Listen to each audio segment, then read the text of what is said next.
Welcome to our Recognition and Rewards Festival. I'm very happy that so many of you join us today on this virtual platform. My name is Kim Huijpen and I'm the National Program Manager of our Recognition and Rewards program. And in this joint program, we work together with universities, university medical centers, research institutes, research funders and the Royal Academy.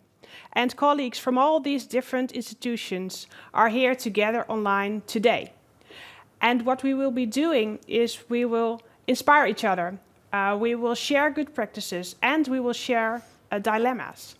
And inspiring, experimenting, co-creation, sharing good practices and mutual learning are also key to our national program on recognition and rewards in academia.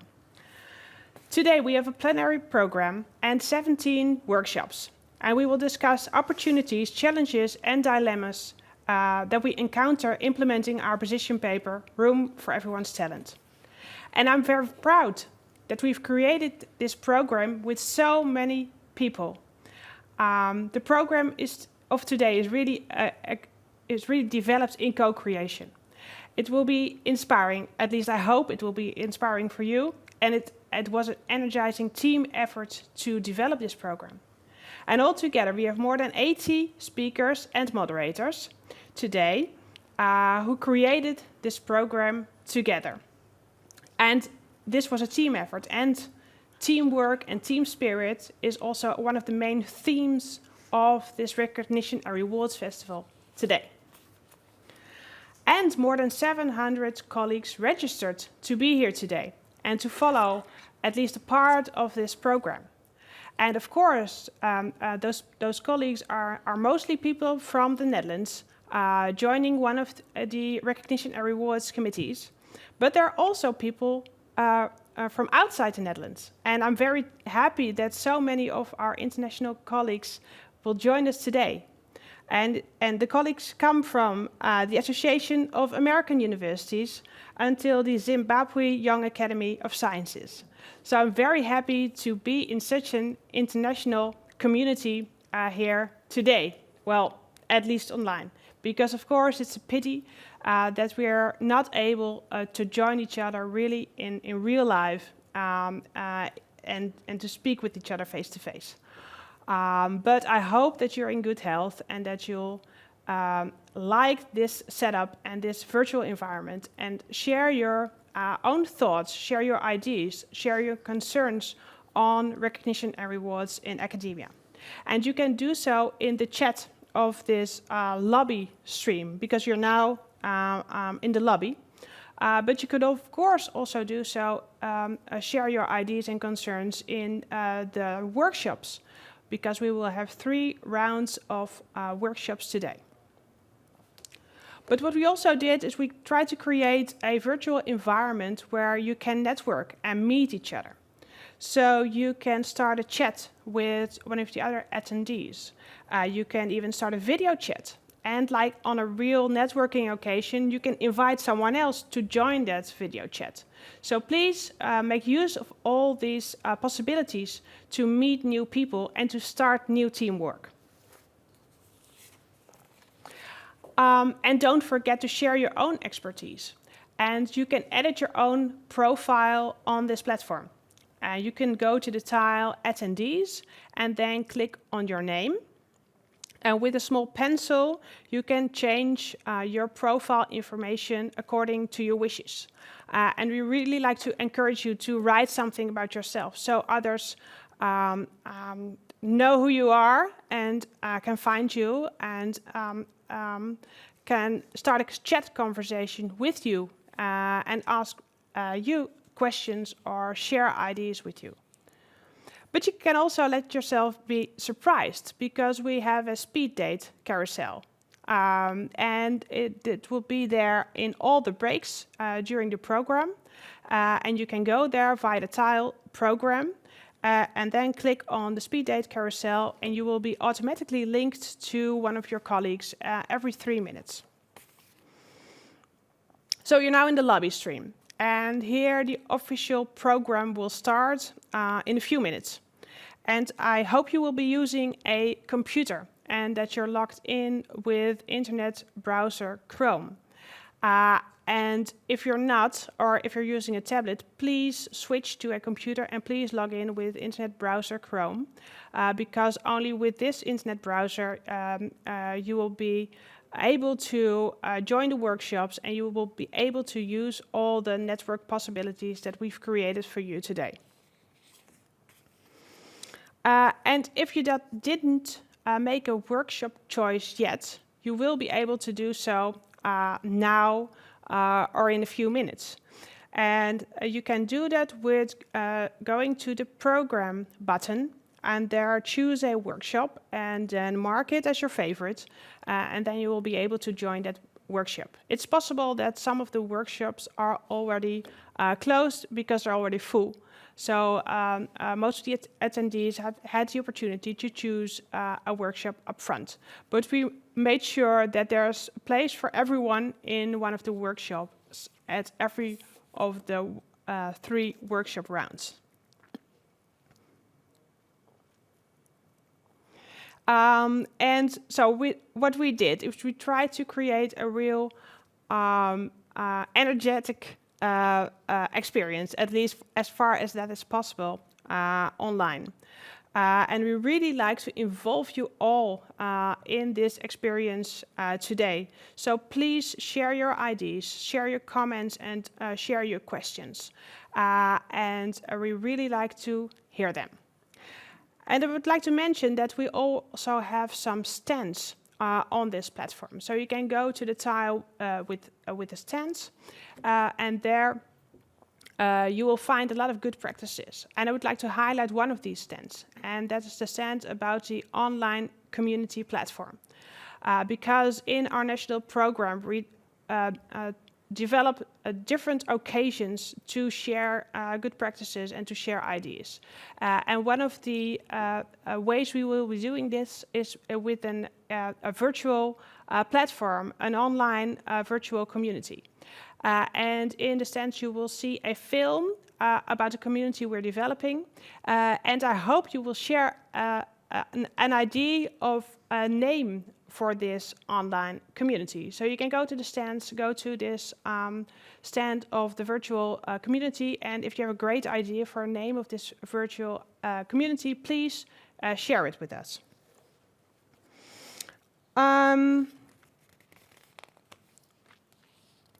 Well, in a few moments, we will start here with the official program. It's possible, of course, that you're completely lost by now with all the different options you will have on this virtual platform. Perhaps you're new here or you were here last year and things change a little bit. So if you have any questions on this virtual platform or if you have any technical issues, we have a help desk available. So above in your screen, on top of your screen, you will find the question mark. And there you will be able to ask a question to our help desk, and we will try to answer your question as quickly as possible. We hope you will have an inspiring day today. So please feel free to share your ideas, comments, questions, and dilemmas, because that's really crucial in this change we want to make in recognizing and rewarding academics. That we start a dialogue and that we create a dialogue and that we hear about your ideas and concerns. So please share them with us today. And if you have any question on the platform, please use the question mark and then our help desk will be able to help you further. Now I would like to introduce the 2 chairs of our National Recognition and Rewards Steering Group. These 2 chairs were here on this table last year as well. But they both have a different day job now. So I would like to invite Rianne Letschert and Jeroen Geurts. So we have a little bit of a talk now before we start with the really official opening of this day. Rianne Letschert is president of Maastricht University, and Jeroen Geurts is just started as rector of the Vrije Universiteit Amsterdam. Welcome, Rianne, and welcome, Jeroen. Thank you very much. And it's so good to be here. Absolutely. So now he's the magnificent rector, Yeah. and I left that position. Yeah, you How want are it you back? doing? I'm great. I'm Yeah? great. Yeah, First- haven't slept for 3 weeks, so Oh. I'm very What's happening happy. at the VU? No, but No, it's I'm just happy. I'm just very happy in the new role. good to hear. Well, I can say after 5.5 years that it's indeed a beautiful position. Yeah. But I'm also happy that even with the shift in the roles that we both have, that we can continue to co-chair this national program, Absolutely. which was for both of us, I think, the reason why we want to be an administrator, which is a very dirty word maybe to academics. Yeah. But that was the main driver why we left academia as an active, daily academic, I would say. Scientist, yeah. Same yeah. for you. Absolutely. Yeah. So I'm very happy to be able to switch positions from in the first instance creating all these ideas about recognition and rewards, and trying to coordinate nationally, and then also seeing how at a local university how it is done, the implementation, what you find there in terms of people struggling with certain ideas or just very happy with certain ideas. I think the discussion is more alive than ever. So Absolutely. Very happy to. You can also follow that today on Twitter, of course, because there's a very active group that is constantly twittering concerns and support, which I think is very good, because indeed that will bring us forward. Yeah. That's also the main purpose of today, so that we listen to each other, that we learn, that we can, what I'm doing also internally is to see what other universities are doing in the creation of all sorts of documents for career tracks. Yeah. So we don't need to invent the wheel again all of the time. We can Exactly. copy-paste the good ideas from other universities. And very interesting topics like leadership. So today we'll be talking about that as well. What is leadership in recognition and rewards? What should you be doing as a leader? And where do we see leadership that inspires? So all sorts of interesting stuff, I think. Absolutely. It's going to be a full day. Yeah. And we're waiting at the moment for our minister to join us. Now with the technical connections, that might take us a few more seconds. I'm looking at our host of today, Kim. Is there any news on the minister in our virtual environment, or is he still somewhere in the Hague Tower? I think for some of the attendees, it's a surprise that our minister will join us. So Well, it isn't anymore. Well, I didn't know that. But I can see him now. Fantastic. Yeah. Wonderful. Your Excellency, welcome. Welcome back to the Netherlands, I would say. We are so happy that you took the plane, got back to the Netherlands to represent our beautiful sector and so many other sectors that you are representing. And indeed, you are our Minister of Education, Culture and Science, and we are so honored that you are here with us because you just started and your agenda is fully booked. So my first question would be, what made you decide to make time this morning to be with us?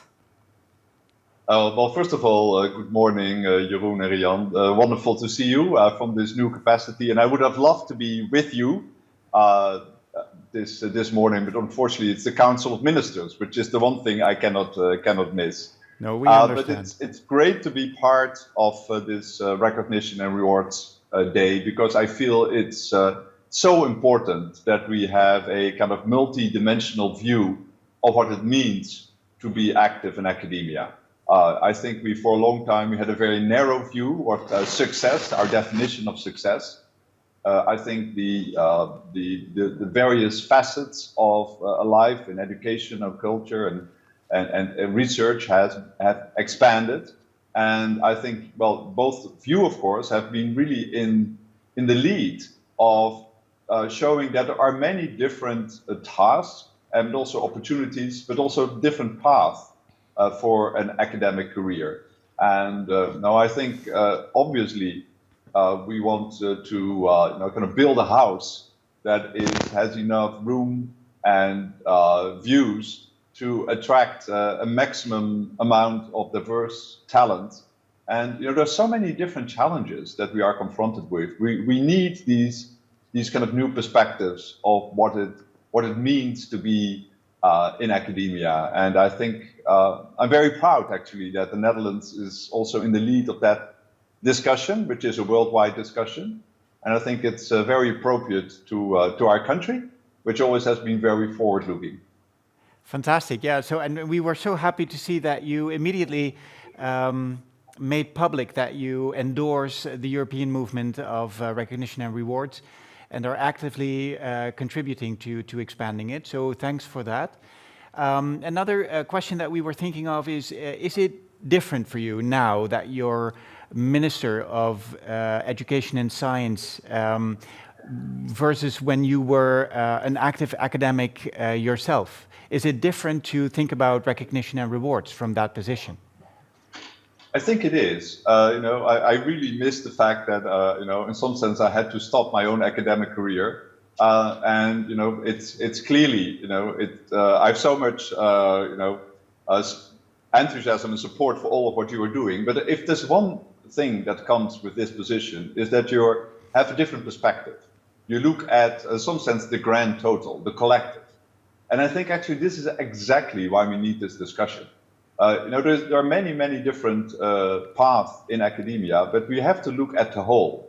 And we have to see how can we excel as a community.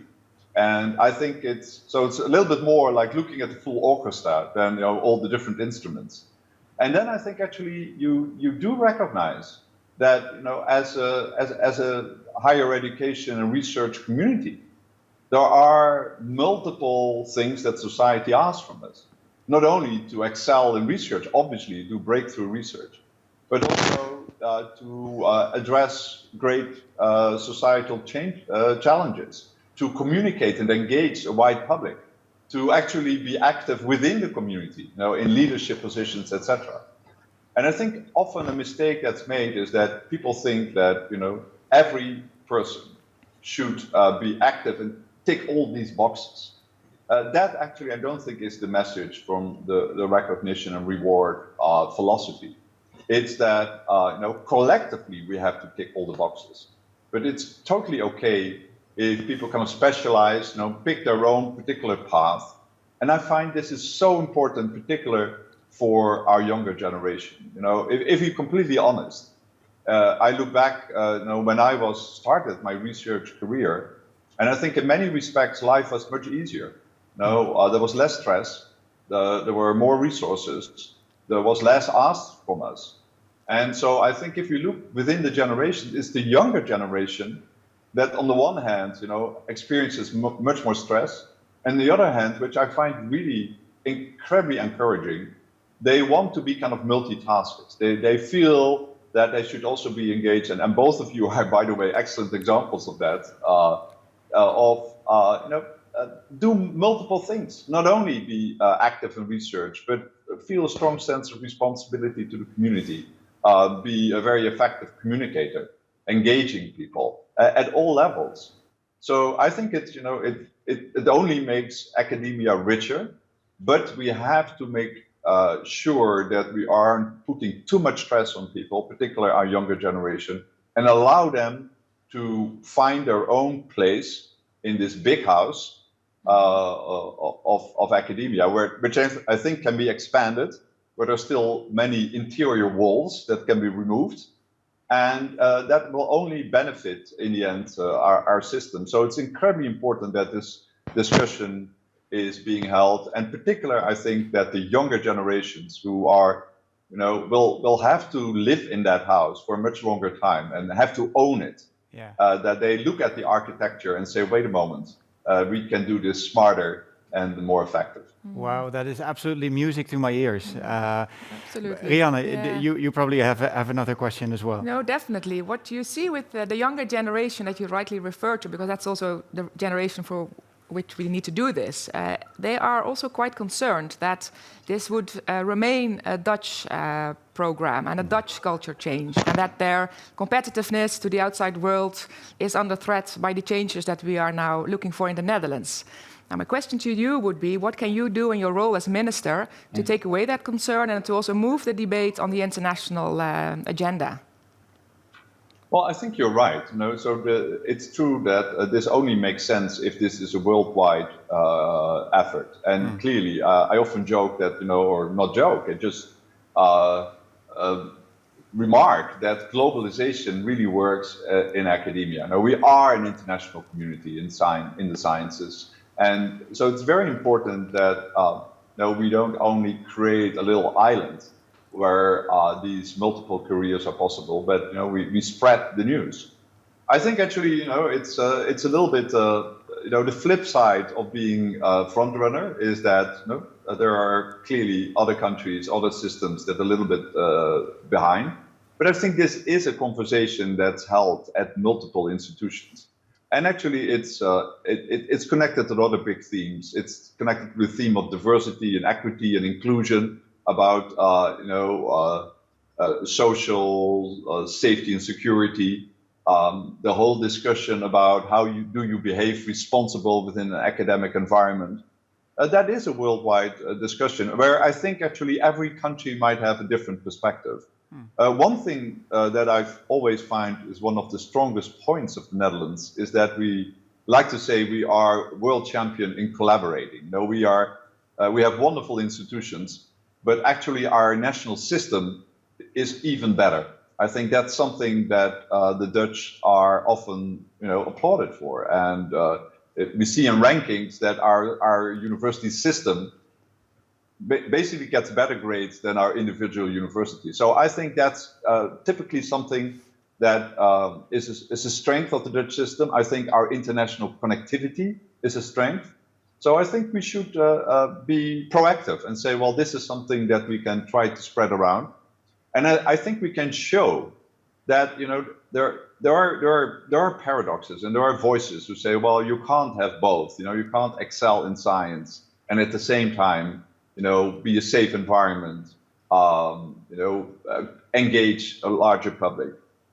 Be aware of the great challenges and the things that are asked from society. Mm-hmm. I think by showing being Exhibit A, that this can be done. I think it will be a very powerful message to the rest of the world. So I'd be very proud to see this as an export product in the academic world. Wow. Yeah, fantastic. It is, I do agree. When I was leaving Zonneweg and WO, I saw that European movement is being gathered. That really actively looks at the Dutch situation and really tries to learn from how we brought together as a relatively small country, brought together all these different parties, universities and university medical centers and the Royal Academy, and everybody to just unite behind one idea. And that is, I think, something that is very powerful. So thank you again for spearheading that and helping us bring that to a wider audience in the world. One of the things that I'm also thinking about is that leadership, which we have relatively discussed so far. What do you think is necessary from our leadership, from your own leadership, from Rianne and my leadership as chairs of the committee? What is necessary for people to show leadership in recognition and rewards? Well, I think we're really talking here about changing a culture.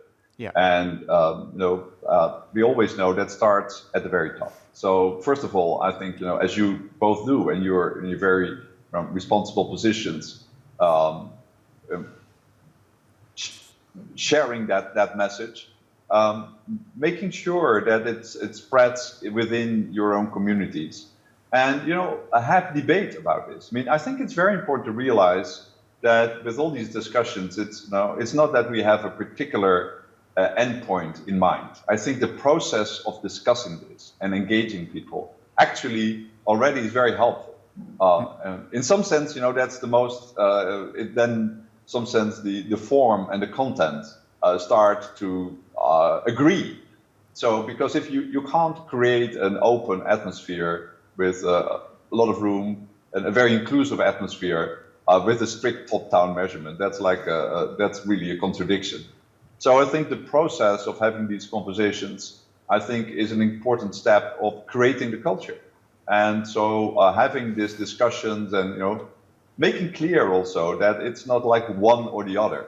It's actually kind of only adds to it. And I think this is there's a long tradition in science, that people have said, well, scientists, with their their ways they take away things because, and I always, the answer is no, it doesn't.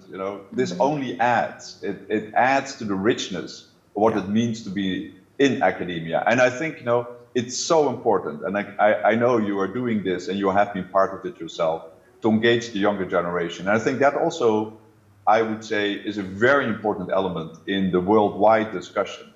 Because clearly, this is also an intergenerational issue. A younger generation of scholars and scientists have very different views. In some sense, they are more defining these times than like somebody as me would be. And so I think they should also be in the lead. And I think that you can organize within the universities, within institutes. It's very important that we have this debate. And another thing you can do, and again, you're doing it very well, is to highlight some examples of what it means to be successful in these other dimensions. Yeah. And, have role models. Exactly. And so it just puts spotlight on this kind of rich treasure trove that, both of you have within your university, where there are so many different talents. And I think actually that's the way a cultural change happens. The most important thing, of course, is that kind of that world that we all are so fond of, and is it still an attractive place to work and live for future generations? And I think so. That's why it should be of relevance to anybody who cares about education and research. Exactly. If we create an atmosphere that's seen as hostile, as not inclusive, as very one-dimensional, in the end, we will suffer. So I think actually that's a discussion that has to be held, and I'm happy to contribute. But obviously, the only way we can advance this important topic is to have this much more wide discussion, which actually is a great opportunity, because it's really one topic that everyone, young and old and independent of your research area, you can engage with. So it's also a wonderful topic to bring the academic community together. Absolutely, absolutely. And you will be happy to hear, dear Minister, that we have more than 700 people from actually all over the world joining us today through all sorts of workshops and in online creative tools that they can engage with each other and also discuss the concerns, but also the myths. There are quite some myths around this program that we also would like to get off the table after today. Thank you so much for being with us. We look forward to inviting you again for next year's festival, because we do this every year, then hopefully in a big hall where we can all meet. So thank you again for your effort in pushing this culture change, and have a good day in the Council of Ministers. Of a good meeting, I mean. Good luck to you. Good luck Thank to you. you, and I look forward to being with you in 3 dimensions soon. Yes, we do too. Thank you so much. Bye-bye. So I think we're all very, very happy with the support we just got from our new Minister of Education and Culture and Sciences. And there will now be a short moment where my colleagues will take a picture of Rianne Letschert Jeroen Geurts and our new Minister. And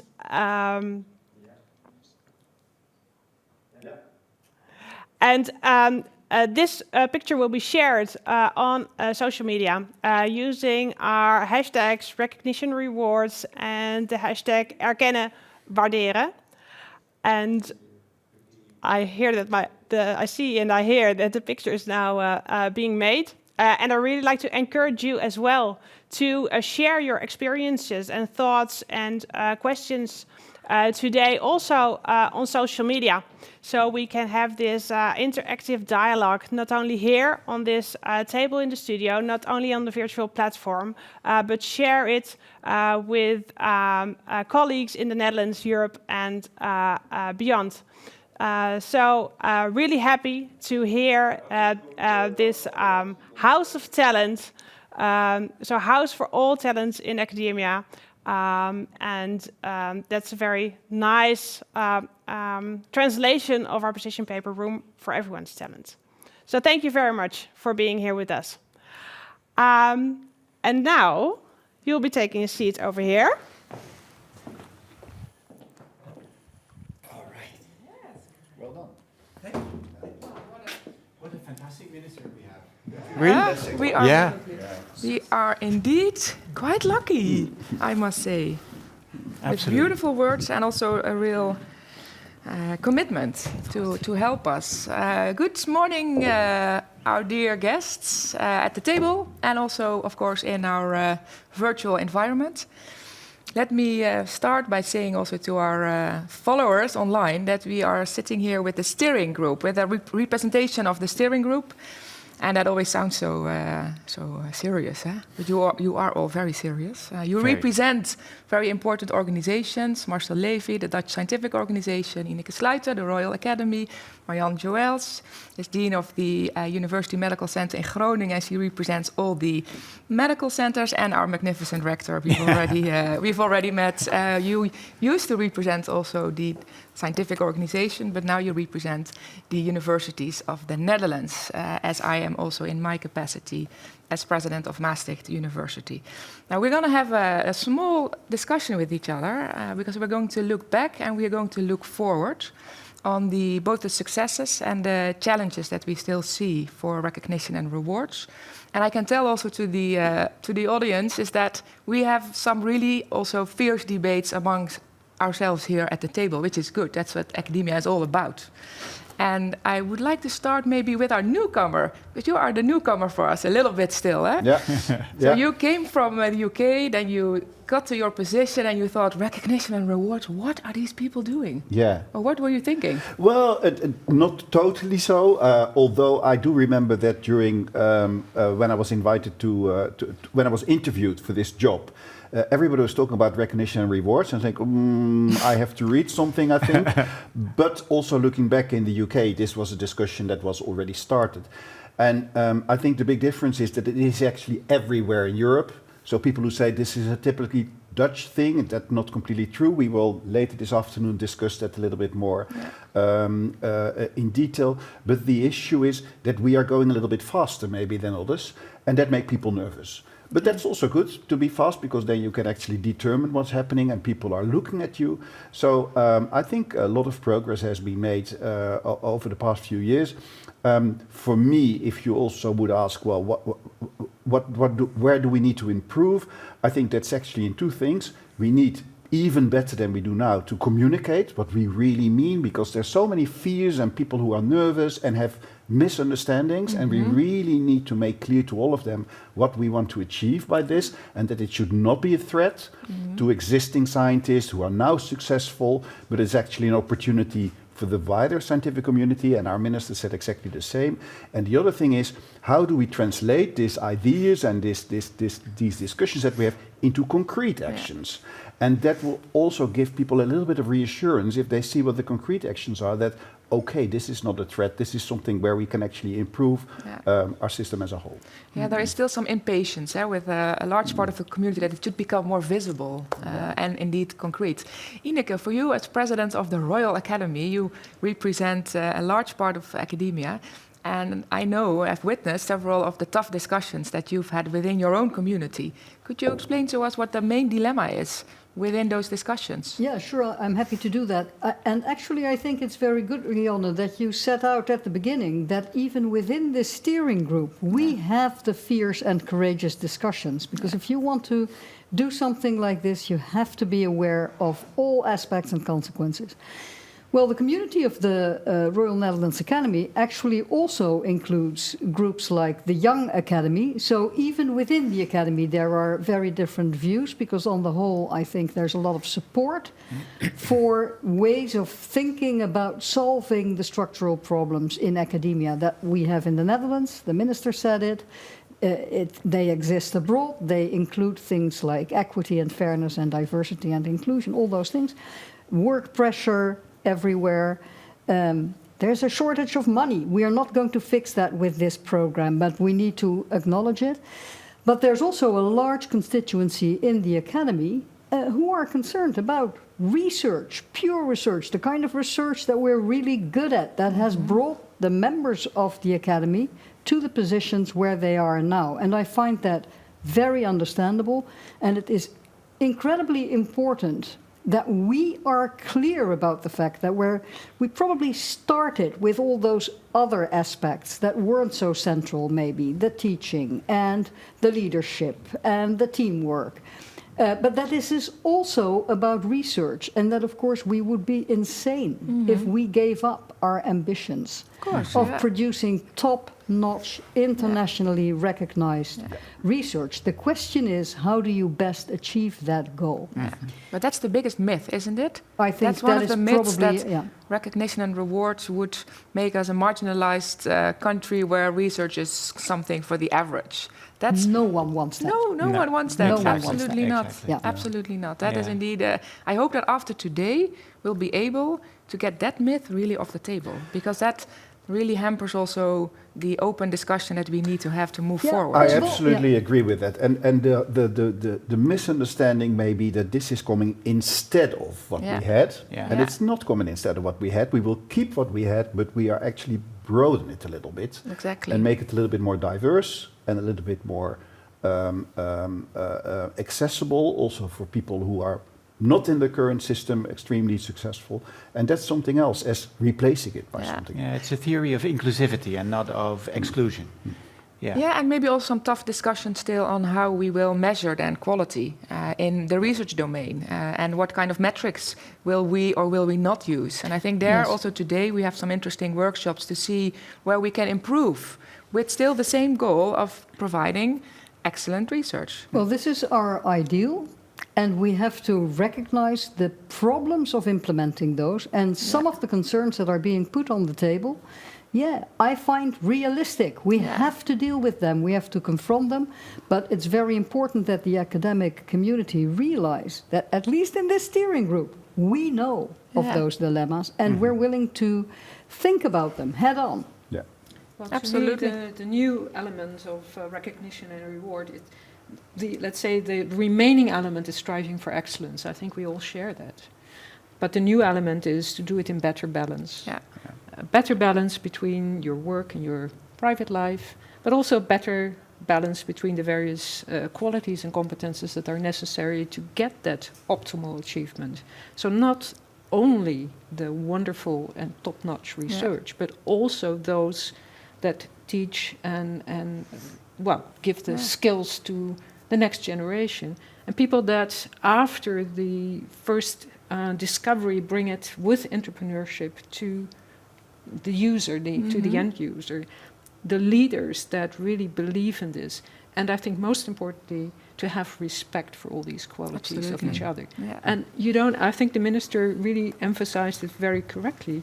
Not every individual needs to have all these qualities, but it's the group, the team that needs to strive for the optimal balance. May I ask, Marianne, because you are also representing the large domain of patient care, and we've had also various discussion in the last years, in particular also because of the whole COVID pandemic, that the pressure on our academics that are also providing their tasks in the academic hospitals are also really put under pressure, but also would like to still continue their research and their teaching, but the way that their achievements are being weighed and assessed should be different maybe than if you work not in an academic hospital setting.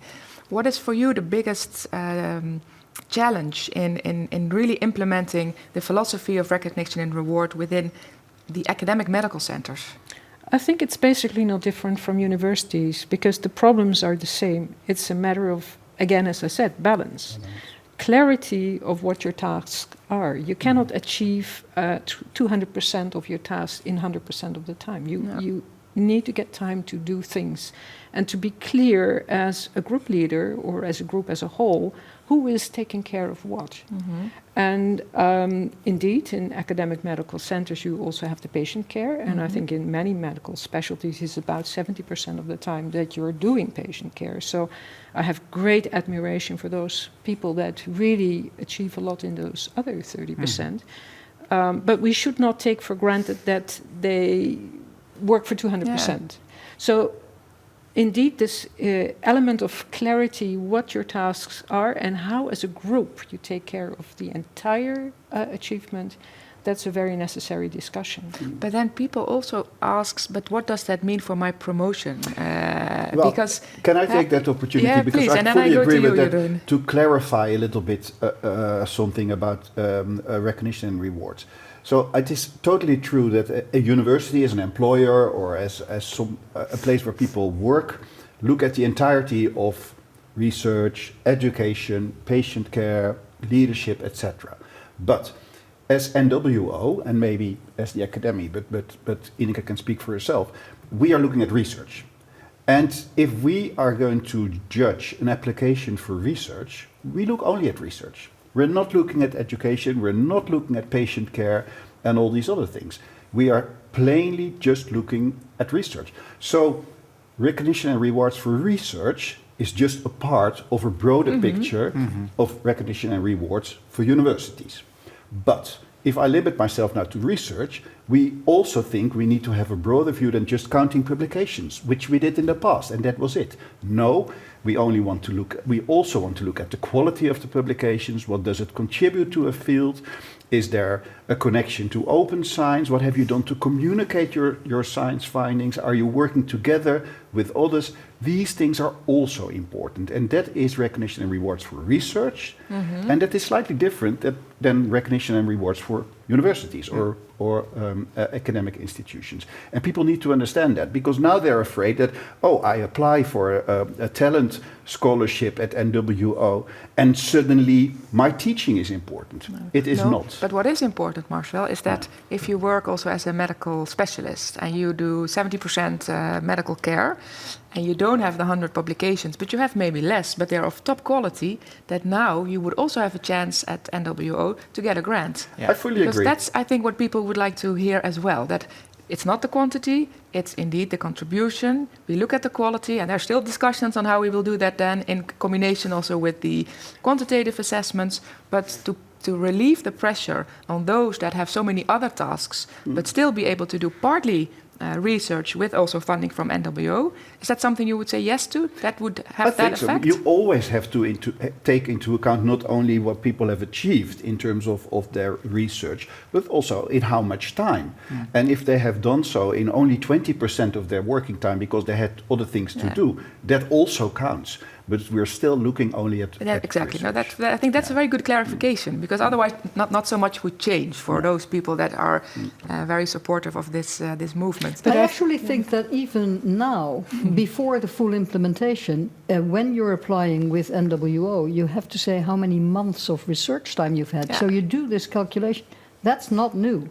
And maybe it's a better instruction to the panels that you need to really weigh that. Yeah, absolutely. I think that's really important. Instruction to the panels is absolutely something that we have been discussing before I left, at least. It is a new way of assessing, absolutely.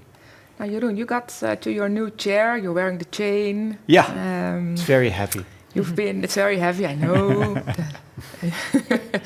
But you came from a different position, but you were absolutely supportive of recognition and reward. But now you have this new role. What is the main thing you want to achieve this year in your role that will be visible for your community? I'd like to start with a new policy for making people professors. So we still have also at the Free University we have a fairly outdated system with numbers of publications and all sorts of things that we now deem a little out of fashion. So I would really like to start looking this month even at how we're dealing with that process of making people professors. What is thought to be important and what probably should be a little bit more important. So that is a discussion that I'll be having with the deans of the different faculties. I've also spoken, very interestingly, I've spoken to a couple of young researchers who are doing research of science communication. And they said, is science communication something that you can make a career of in the future? And I said, sure. I mean, of course, that is also part of the academic career. Only now it isn't seen as something that should be or could be a career. It's seen as a hobby that you do in your spare time. And people don't get much of a support in universities to explain to a wider audience what their research is about. And I think in this day and age, it's very important that we as universities are able to contribute to societal debates with knowledge that we produce. And may I maybe put a different question also in the group here? What you sometimes hear when we talk about the concerns is that the funding issue of universities, and we are getting more funding in the coming period. Maybe Marcel will be able to say a little bit more about that. But that the funding restraints will influence the success of recognition and reward, and that if we don't solve that structurally, then recognition and reward will really not have the results that we're aiming for. And that's a widespread concern that I always get at every table that I'm talking about this topic. Do you recognize that, Marcel? Yeah, I think every transformation is always difficult if there is a shortage of money. Because then it is much easier when there is a little bit of extra money, because that will give you the room and to change things and keep everybody comfortable and relaxed, that it's not taken away from them. And we are in the fortunate circumstances that in the next 10 years, there will be heavily invested into research. If you look at the new agreement of our new government, whatever you think of it, the amount of money that is going to research is massive. It has never been better in many previous years. And of course, we need to consult with each other how we are going to spend that money. But actually, if you just put a step back and look at it, there is much more money for research. So we can actually make these changes in the next few years without being too much worried that people will suffer or that money will be taken away from them. Okay. And also, I think, so rewards are not always monetary, right? So absolutely. just when you think of, let's say, awards, awards don't need to be accompanied by a check of money. They can be recognition of something that you do.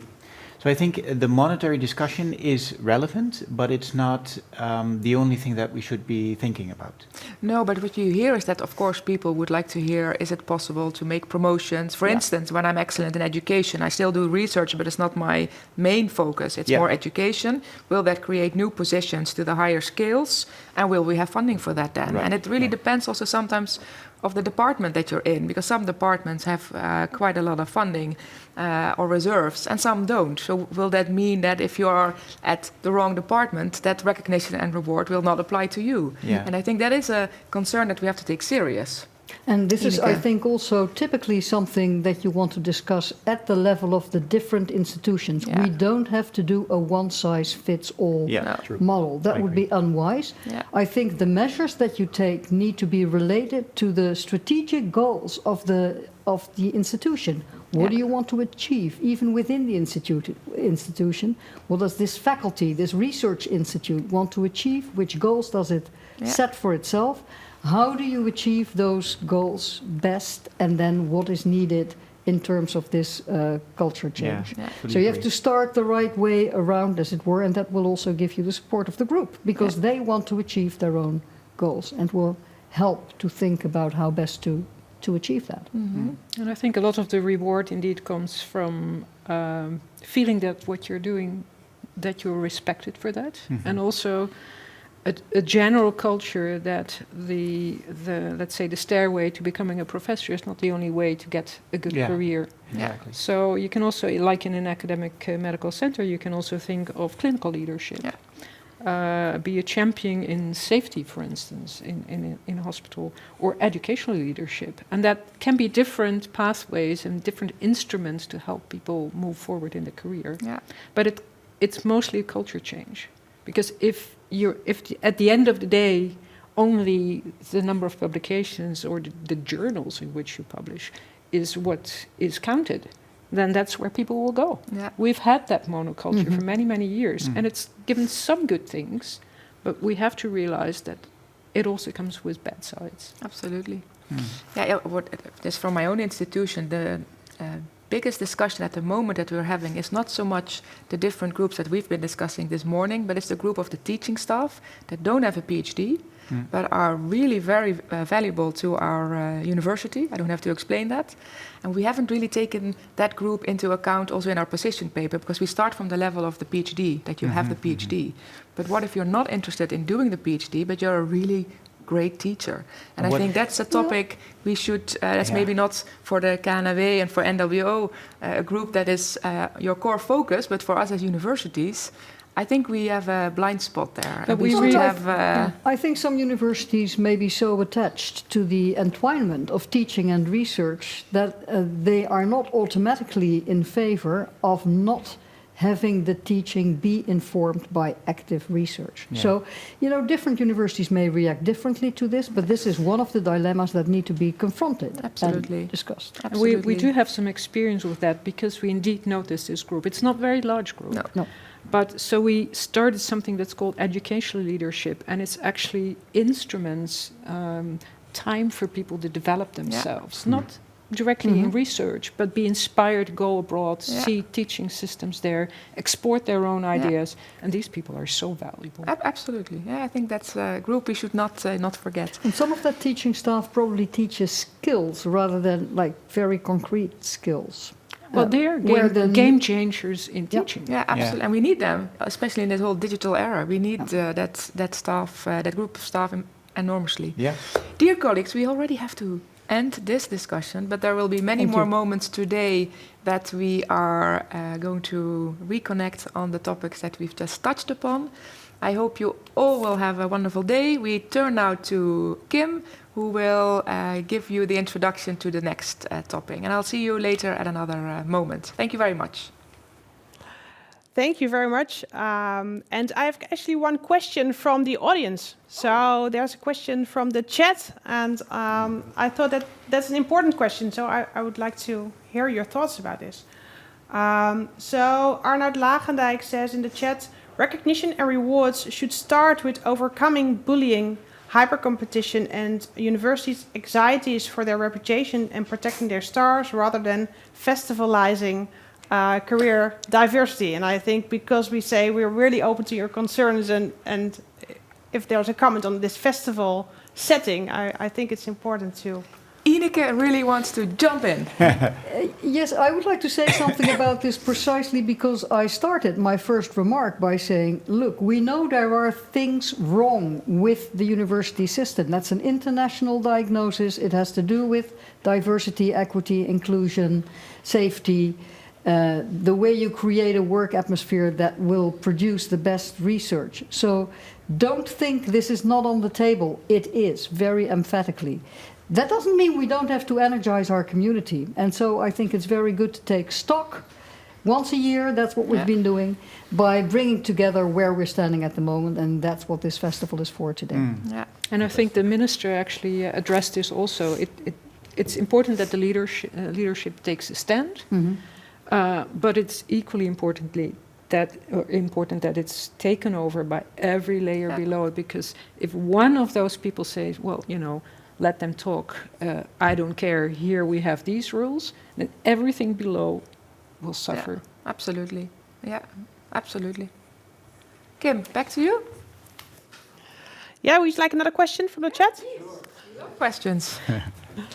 So there's a question from Sean Sapkariu. I hope I pronounced his name correctly. Yeah, how is excellence defined in the context of recognition and rewards? Wow, that's a broad question. How is that for research, Marcel? Yeah, so what we want to do, it's a fantastic question, and it's difficult to answer just in a couple of seconds, but let me phrase it so. We want to move away from what Ineke rightfully said is a monoculture, from just counting publications and looking at journals, journal impact factors, and that's it. We want to move away to a much more composite system where you look at research from different angles. And that still means fantastic publications, fantastic journals, I don't care, but most importantly, qualitative aspects of research. What have you really contributed? Is this new? Is this recognized by the field? Citations, okay with me. but also looking at how do you communicate your findings to a wider audience. And what do you do actually in terms of research leadership? And have you thought about open science and sharing your data with others? So it is actually a wide composite of things instead of just looking at that tiny little thing we've been looking at for decades now. But one myth, can you still publish in Nature and Science? Yes, of course. A Nature Science publication is fantastic. Yes. But it's not because it is in Nature of Science, it is because it is a fantastic publication. So we need to shift our attention a little bit away from this blindness that I only want to be in the New England Journal of Medicine or Nature and Science. No, I want to do fantastic research. And then you think which is the best journal to publish your results in. So the question was, what is excellence? And the answer is, there isn't going to be one exclusive definition of excellence. Excellence is defined in relation to the goals that a program has set for itself, what is needed for that, and then you want to be excellent on different aspects. Exactly. I think that's the whole point of recognition and reward, to just break open to widen this definition of excellence a bit. Yeah. But for research, we basically You have agree? a pretty good idea. Wow, right? that's good news. Stay tuned. Stay tuned. Yeah, and I think we're going to make a step to the next conversation, and Rianne Letschert will be moderating that conversation, and it will be about teamwork and team spirit. And I think we see in our recognition and rewards idea is that teams consist of a lot of different talents, I think Rianne Letschert, you can introduce our new roundtable, and please stay seated for a while. Well, thank you, Kim. I'm happy to do that. So the next session is about team science and special questions that relate to team science. So one of the issues that we will discuss is what is a team?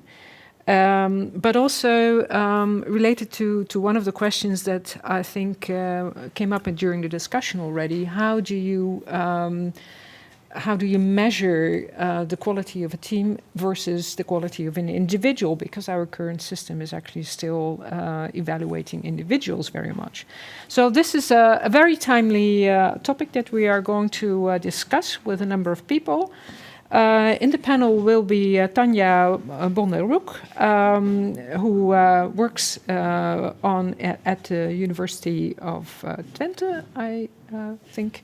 Very active in this field. The other member is Paul Bosely, also active in Utrecht. And the last member of the panel will be Jaap Pauwe, who is very much in the field of team science, team spirit as an approach, as a breeding ground for emerging leadership. But first we have a brief movie of the fourth member of our panel, who unfortunately cannot be here today. And I'm looking at the name. That's Victor Peckers. He's from Erasmus University Rotterdam. And he, in the practice, has done already a lot about team science, how to build teams. So we're looking forward to see what he has to say, and then we will respond to that.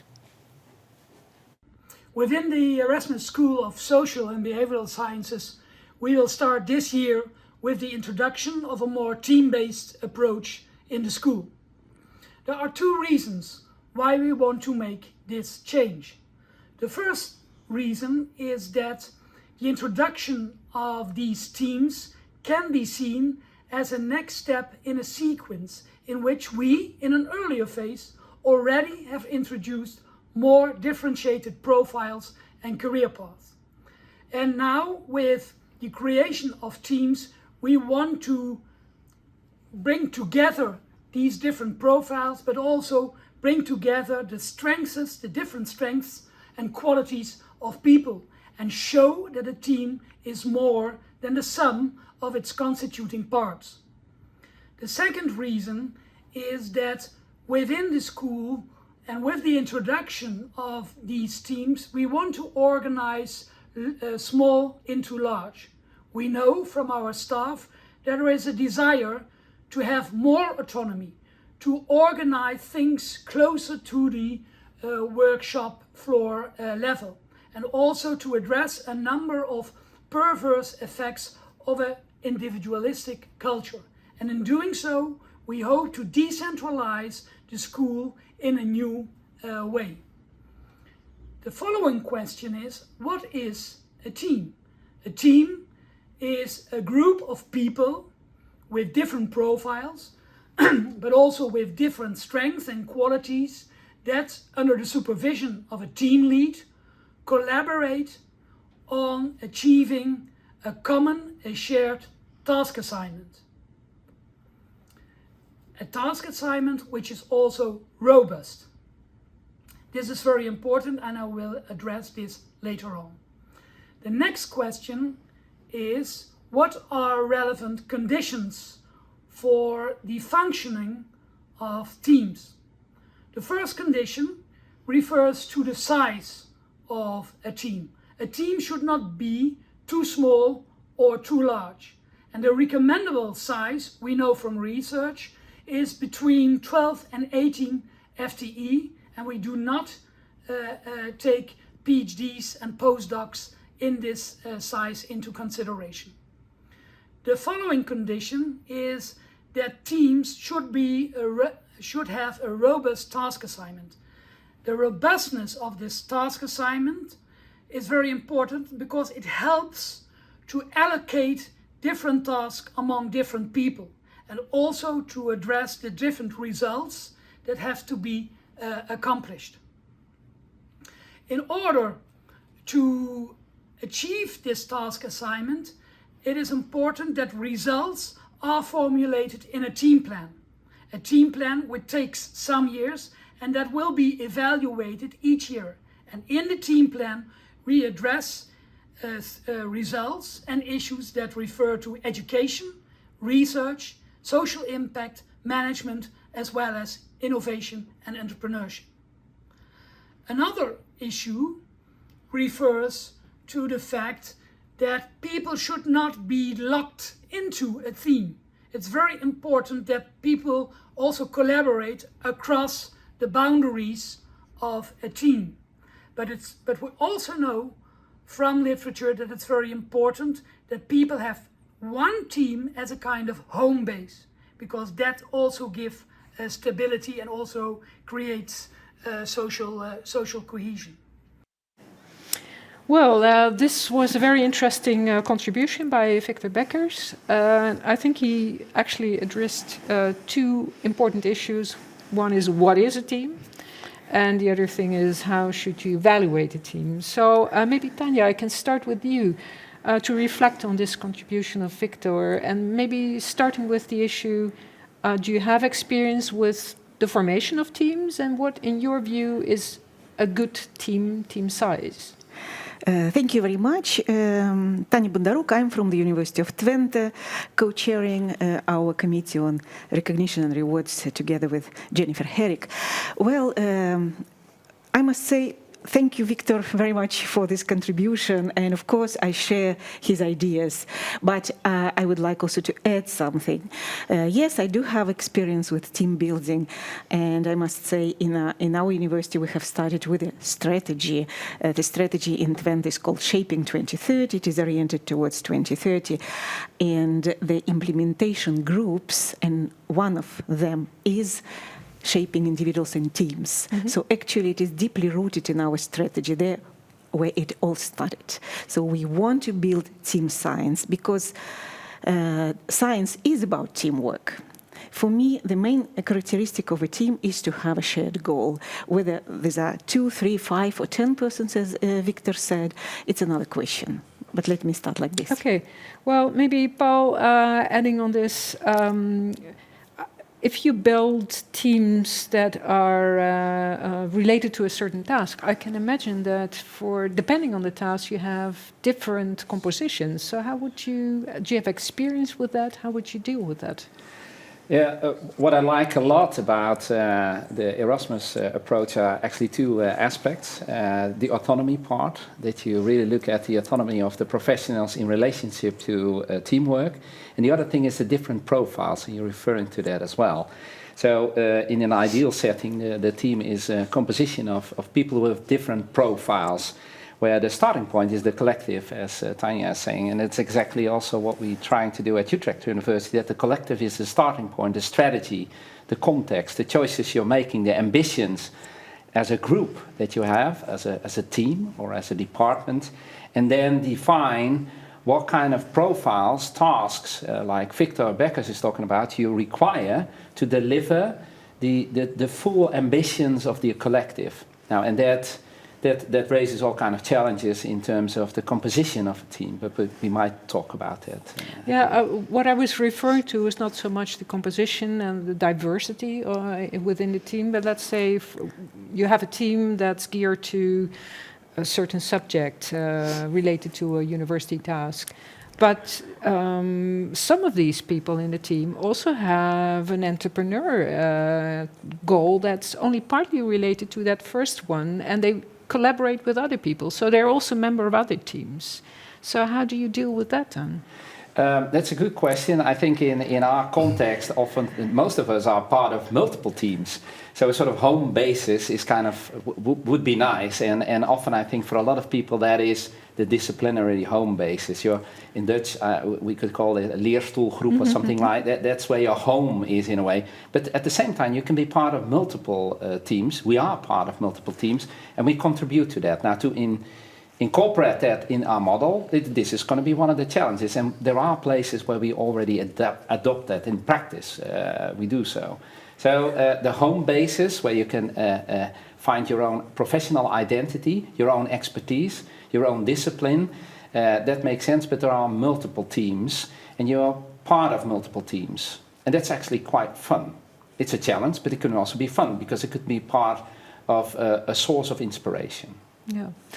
Well, thank you. Jaap, I have related to that another question, and I think it's a very difficult question, actually, because we concluded that you can be a member of various teams and you belong to a sort of a home base.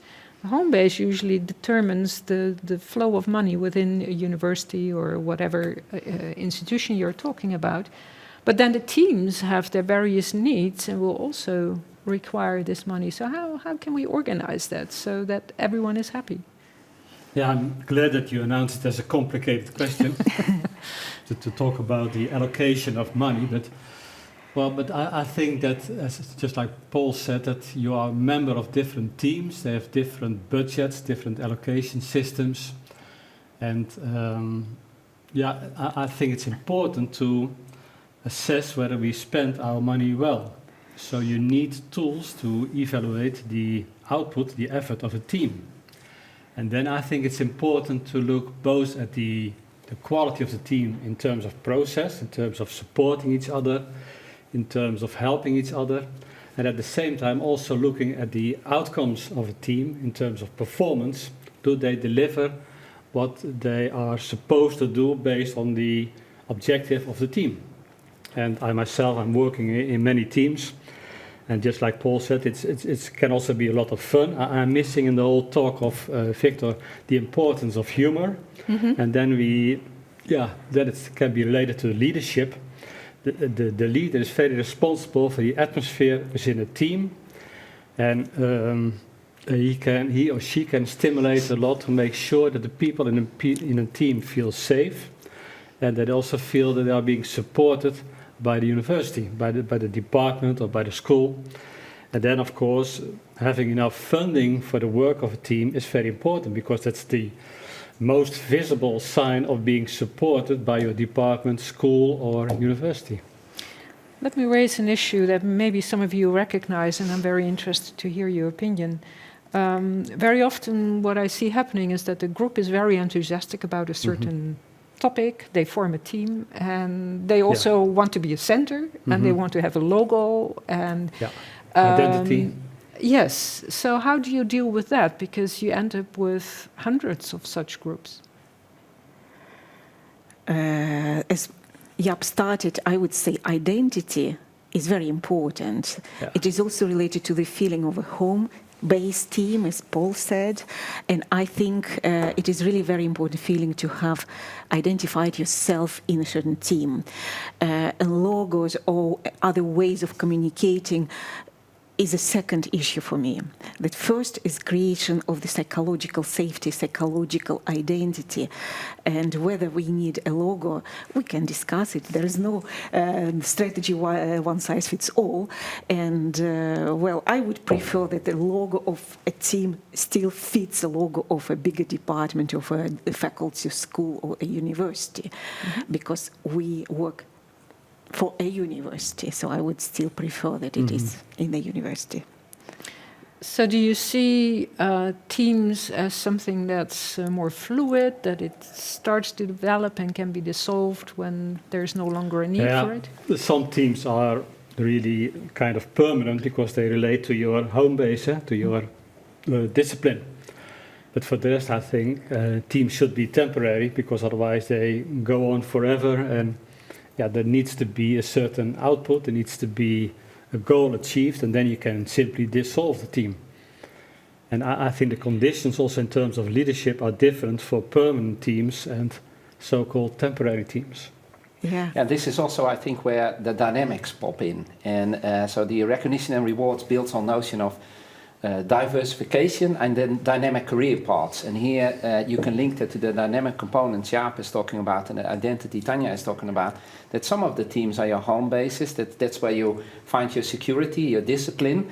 But other teams are more temporarily because they depend on the kind of challenges you have. We see more and more interdisciplinary, multidisciplinary research that's temporarily, it's linked to specific themes that are linked to big societal challenges, that raises all kind of questions, ambitions. You could form a team, a group, and you work on that for a couple of years, there's a dynamic involved, and then it changes. And it's good for the organization in terms of delivering your goals, but it's also good for the dynamics of people. But also for the development of people operating in teams, because if you are functioning in a variety of teams, they have a different nature, different size, different hierarchy, then you can learn so much from functioning in a team. So I really recommend also young people, speak up, dare to speak up, but that's also dependent upon the atmosphere in the team, dependent upon the kind of leadership. Are you being given the opportunity to express your opinion? Can you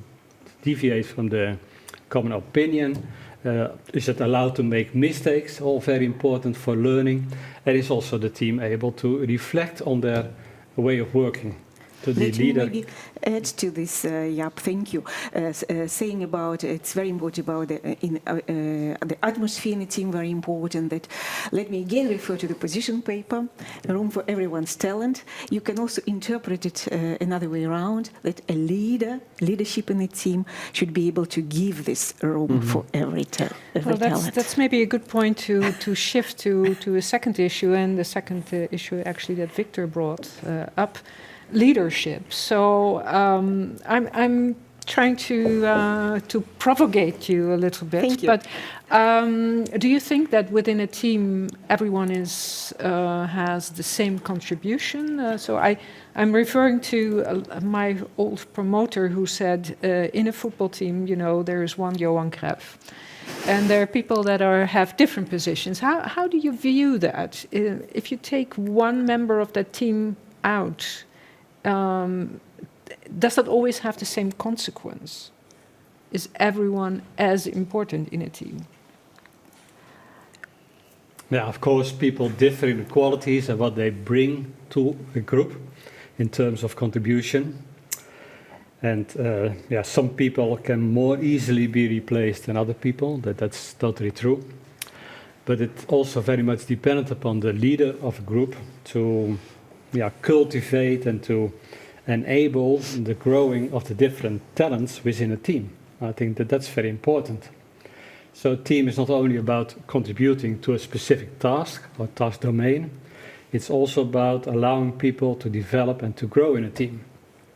And we really, at Tilburg University, we try to use teams as an enabling device for learning and development. Now, if that's your challenge, that requires a special kind of leadership.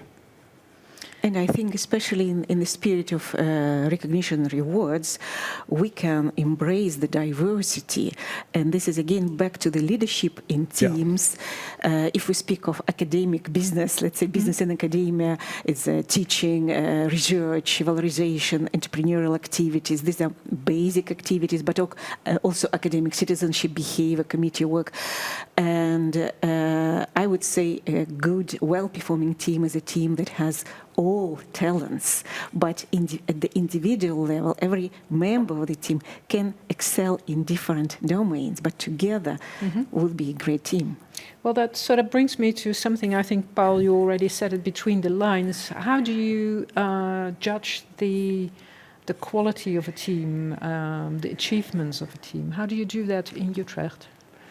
There is a challenge in itself to make it as an evaluation part, but there are good measures, I think, for what is the atmosphere. Jaap and Tanja are referring to that. We can actually ask people in an individual level, but also on a team level. You can ask supervisors, also colleagues, and not from a performance orientation, but from a developmental orientation. One of the things that strikes me in academia in comparison to other sectors is that we have very much focus on the outcomes, while you could also apply a developmental approach where the assessment is not so much on the outcomes that you generate, but on the process, as Jaap is referring to, that you see what kind of developmental, and we see some experiments already in Utrecht University, for example, where they apply a peer review on teams, and where after a project has been terminated or is finished, that they asked the different stakeholders or peers to do an assessment, but not on the outcomes, but on developmental aspects. So what could the person or the team learn from this experience, and how can you improve? That's an indirect approach where we assume that the development will lead to better performance in the future. That's a mind shift, I think. And the interesting thing is, we are in academia and development. We are in learning. That's the business. We should apply it to ourselves. We should apply it to ourselves. That's fascinating. And maybe to add to the example of Paul, that in our university, for example, we have in various teams, they make use of simply asking feedback from your boss or from your colleague or from your subordinates, to use those terms. I don't know if that's still allowed, but... And then you have simply, the assignment is mention 3 good points and mention 3 points on which Jaap could learn or improve. And then get that kind of feedback from your colleagues or from your boss or whatever. Yeah, it's so helpful from a developmental perspective. Yeah, but isn't that then a sort of an instrument towards the larger goal as a team to achieve something? Yeah, so... But in the end, that's still what you say. In the end, it's you set goals and you want to achieve those, and you use instruments to be a learning organization. It helps to build strengths. Yeah, and strong situation. A strong situation that is attractive for other people who want to join their team, because that's a nice environment where we can learn. You were referring to the role of the leader.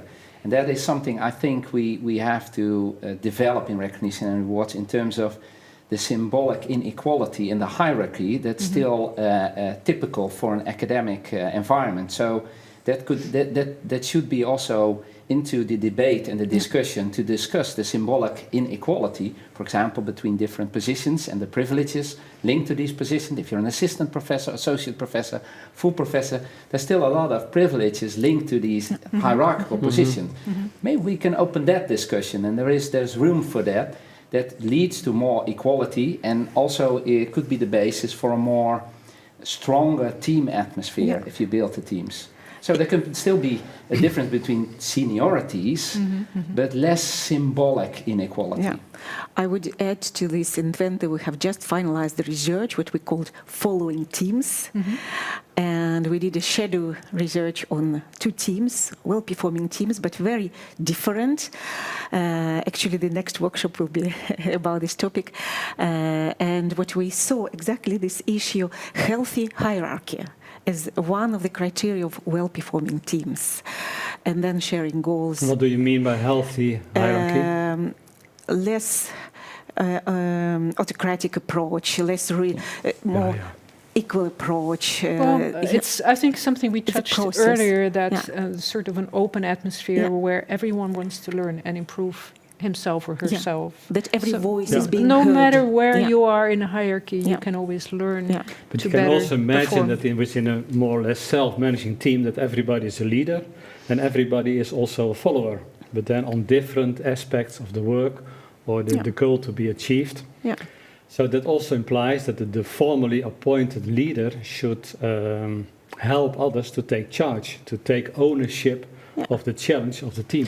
But that brings us back to the one of the points we earlier touched upon. Some people in the team, if you take them out of the team has a tendency to collapse, and others are more easily replaceable, as you said yourself. So aren't there limits to this equality? Makes me a little bit uncomfortable, I have to say. There's always hierarchy and there's always difference in status, but it just like Paul said, it depends upon the way the hierarchy is being exercised, whether there's room for input, room for making mistakes, room for appreciation, irrespective the position somebody is taking in or the hierarchical function. So, maybe because I'm looking at the time as well, and to the audience, if you have questions or things you want us to comment on, please put them in the chat, because we will use the final 5 minutes or so to respond to any questions if they are there. So this issue about the position of individuals brings me to an issue that I find personally very difficult, and that's the balance between the evaluation of the team and the evaluation of the individual within the team, because our current university evaluation system is still very much geared to the individual. So maybe some of you want to comment on that, how it feels like a difficult point. I would like to comment. We're trying now to implement a new practice, let's say, to sit together with the team and to evaluate team performance, and then to hold a team leader responsible in his or her personal evaluation, individual appraisal talks for the performance of the team. Okay. But it's not an easy process, of course. But I must say, again, it is so much interdependent. If there is a team, if there is a team spirit, then what I have seen most of the times, a team is open for such discussions. And if there is a tradition in a team to speak up about different issues and challenges and look back and look forward, to give feedback to each other, then usually such processes, such conversations go well. So that brings me, what you say, to another issue. Is judging how you perform in your team, is that equal to your competence as a team player? And maybe I can explain it. We see in some young group leaders that they're very active in their own research group, but when you ask them to do something outside that, they say, well, I need my time for the research group, and especially when you're valued on that or judged on it. I would say absolutely. Absolutely. Yeah, in that sense, I liked the remark by Victor saying that he is also using teams in trying to counteract the perverse effects of a too individualistic culture. If somebody's only looking at his or her own small research group and does not want to be involved in other activities, that's not a sign of good team spirit. So how do you deal with that in Utrecht? So do you judge the competence of people as how they function as a team player? Linked to leadership. So I think it's related to this debate. It's also interesting and relevant to make a distinction between different leadership styles and leadership positions. So you have the organizational leader who leads a group. But at a certain point, like Tanya soon will start as a dean in Twente, that's a different leadership role as being the leader of a team. What Jaap is referring to is that we expect from all the leaders that you're not only taking care of your own discipline or small group, but that you also connect to the bigger picture, to the organization, to leadership at different levels. Now, you can develop that. Exactly. There are models for applying that. And it's in our university they start with personal leadership. That's not really leadership in our terms, because personal leadership. Anyway, the aspects of personal leadership are very good. There's the starting point. Then you have organizational leadership, where you build an academic leadership career as a senior, and then the government kind of leadership on a higher level. So. I'm looking at Kim. Are there questions from the audience? Yes, a lot. So okay, well, let's take a few minutes for those. Difficult to pick one or two. But Hilary Noon asks, is there a danger that our focus on teamwork and team spirit could create another issue, isolating those whose work is less reliant on teams and collaboration? And there's also one comment, are single author publications less excellent? Yes, a very good question. Who wants to comment on it? I think recognition and reward is all about appreciating the differences, the differentiated approach. So there should also be leeway for somebody whose topic or whose attitude or personality is more geared towards working as an individualistic person. So I think we should appreciate that as well. I would like to add to this also, even a single authored publication can be questioned. How much is it an individualistic work? Because you are in a university environment. There are people around you who give you time, maybe even at the cost of teaching, as somebody takes teaching over. So I'm just opening a debate. So it's in the end a reflection how much individualistic work is really individualistic. Yes, and that was one of the comments as well, actually, on your dialogue here on this table. So we should not organize more in teams, but we should recognize that what we do is teamwork. Exactly. Okay. Yeah. Exactly. Very good comment. Yeah. One other question? Or I think we have still time for one question, and then we are going to wrap up. One other question. So someone mentions all these HR experts here on the table. What is their opinion on the generation issue that was mentioned before? It's a question of Klaartje Vinkenburg. Okay. That's a tricky question by Klaartje, but technically generations do not exist. That's my first comment. But here is, I fully agree. So the generation X and Y is complete nonsense, as you know, from a scientific point of view. But what mentioned here is, I think, the early career academics. I call them academics, not researchers, on purpose. So there's a big issue. They are worried, and I can understand that, because they are with one feet they are in the old system, and with one feet we're moving towards a new system. And I think we have to pay attention to that. What does the transformation means? And I think we can learn from also the insights from a psychological contract perspective, that some people may feel that their psychological contract is being violated because there have been promises made, and now there are changes. So here's a huge task, I think, for universities and for supervisors to start that dialogue. And we keep promises. I think that's a very important point, that you should always keep promises, but you should also be realistic that we're in a transformation process. I take this question, our final comment, as a sort of a start for the wrap-up, because we only have half a minute left. Time flies. The issue of the generations, I think, is very important. We also discussed that you develop in your leadership, that you develop in your team skills, and I think that's a very important take-home message from this session, and I thank the members for bringing these things up. That actually within teams, people learn from each other, and we should have an open culture where you also learn team spirit and being a team player, and that's one of the qualities we are going to be judged on. And it should not be a new criterion, not a new necessity, but it's something that we need to take into account. And with that, we end this session, and I hope you enjoyed it. And we go on to the next part of our program. Yes, and I think you already received this message on our virtual environment, that you're very much encouraged to meet each other. There will be a speed date carousel waiting for you to join, and you'll be able to meet other attendees. Of course, also take your time to get another coffee or glass of water. It's a pity that we cannot do it together, because please take your time, because after this round table, this very interesting dialogue here, there will be several workshops.